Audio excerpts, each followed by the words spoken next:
I want to talk about leverage. And I agree with you, because you say that leverage is iffy, and the reason is because of the lack of information. There's a blockade. It's not only that they hear exactly what Morning Joe wants them to hear, but it's also that if we were really going to put the case out in front of them, that the reason they keep losing is because the left, and it would take Morning Consult and Emerson, the two main polls that talked about the people who were sticky, that were sticking to Bernie no matter what. And Hill Rising talked about it a little bit, the stickiness of Bernie voters. But the problem is that we can't get the word out. If the word could get out systematically, repeatedly, like they did with Russiagate, and that it's got beat up, over and over and over. The reason you're losing is because the Bernie voters in swing states are not going to blink. Now, if you said 80% instead of 20% of the Bernie supporters in swing states are going to vote either directly for Trump out of spite, or they're going to vote green, or they're just going to leave it blank. In Michigan, a lot of voters are going to stay home. In Flint, Michigan, a lot of voters are just going to stay home. Sure. And so if you could make, or they'll do what a lot of people did last time and voted leaving the presidential line. Right, and voting down ballot. So if you make the case strongly in mainstream media or somewhere else that they hear it, then it works fine, and then they'll blink first. They'll realize the Bernie or busters are resolute, and it will need a different name. It's not going to be Bernie or busters. It'll be progressive or bust, or left, or I don't know what to call it, but because that was so catchy. But no, they still won't back down.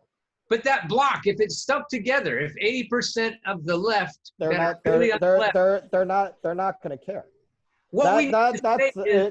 All they care about is maintaining their power and wealth. Alan's talking about the vote. You're talking about the DNC insiders. I'm talking about the comfy suburbanites. They fucking want to win.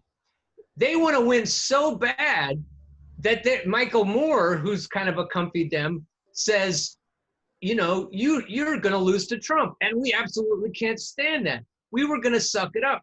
So what we have to do is get the word, if we could, and I don't know if it's ever going to be possible. Well, look, sorry, go ahead. If we could get the word out to the comfy Dems, and they believed us, then Joe Biden wouldn't be a thing right now. All those moms who voted, all the wine track moms wouldn't have voted for Biden if we got our word out ahead of mainstream media. Well, this is why I thought the episode that Michael Moore did was so important.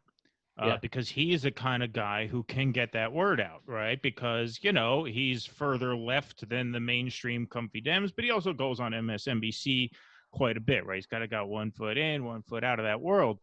And, I emailed Michael Moore after that episode because I've exchanged a couple of personal emails with him. I'm not saying I'm his buddy or anything, but like I hosted his film on my website. The reason I got to do that is because I emailed him a write-up that I did on it, and he emailed me back, and we went back and forth a couple of times. So I thought, hey, maybe if I email him, it'll at least get flagged in his inbox as somebody who he's had a prior exchange with, and he might read the fucking thing. I don't know. So far, I haven't gotten an answer because what I said he should do. I said, look, this was a great episode, but it's now what, day 3 or 4? Biden has not renounced Rick Snyder. And if you're going to make good on your word, if this is not just rhetoric, then I think you should withdraw your support for the Biden ticket until he disowns Rick Snyder. Wow. That's what you should do. All hell would break loose. If he did that, then all hell would break loose, and that would command the attention. It would at least make these Democrats look twice, right? They'd have the TV on. They look, right? It would catch their attention. It would give them a sense that this is for real. And I said, look, I know that's a lot to ask. I know you're trying to do what you feel is the right thing. You want Trump out, right? But we need courage in this moment. Somebody has to go to bat. At this point, it is a matter of, and you taught me this concept, Alan. I actually credit you with getting me to think about Bernie or bust in this way, is that at this point, it is a matter of solidarity with the people of Flint. The people of Flint at this point see no point in replacing Trump if they're going to replace him with the guy who's cozying up to the governor who poisoned them. And so at this point, it's a question of, do you show solidarity with them and say, I'm going to join you in boycotting this ticket until this is made right. And I said, I tried to, soften the blow a little bit by saying, I look, call them scabs. You well, told me not to call them scabs. I said, listen, you fucking scab, you better no. But I said, look, if they're serious about winning, if they want to win, and hopefully they'll do the right thing, they'll withdraw the endorsement, at which point you can reaffirm your support, right? It's not something I would really do, but I'm just saying, leave that door open in case they say, like, listen, are we serious or not about this? This reminds me so much of when Michael Bloomberg entered the race. Yeah. Because when Bloomberg entered the race, that caught the eye of so many, even more mainstream or mainstream adjacent Democrats, where people were like, whoa, this is actually a line where, like, we have to really seriously ask ourselves, like, if Bloomberg is the nominee, do we boycott the ticket? Because this guy, in terms of everything, rhetoric, record, everything, is so close to Trump that there's really no point in replacing Donald Trump with Michael Bloomberg. And to the people of Flint, this is that line. This is worse than that line. You know what I mean? You push people to a point where it becomes, a real question of, like, is this ticket worth voting for? And I think they pushed it to that point. And so that's why I just sent him I said, listen, we need somebody of your stature, right, to go to bat here and draw a line in the sand. And if you can't draw the line here, then where? Susan Sarandon also has that big voice. We need the people with the big Not voice. like Michael Moore, though. No, No. okay. They sure get on Susan Sarandon's case. Well, they're gonna write Susan Sarandon off because she didn't toe the line for Hillary. Right, Yeah. because she voted for Stein in 2016. Some credibility. Right, because they've already branded Sarandon this sort of spoiler, right? They didn't brand Michael Moore spoiler because he tried to get the vote out for Hillary 4 years ago. Yeah, he's more reasonable. They call Susan Sarandon the same thing. She was Bernie or bust. She was openly Bernie or bust. That's what I mean. They'll just call her a Russian agitator or this, whatever. Yeah. But Michael Moore, they can't do that. And Michael Moore has a Twitter following of 6 million. I mean, Michael Moore is a huge name. Whoa. And so, yeah, I mean, I think that's what you need right now. I mean, if not now, when? Like where is the line if not here?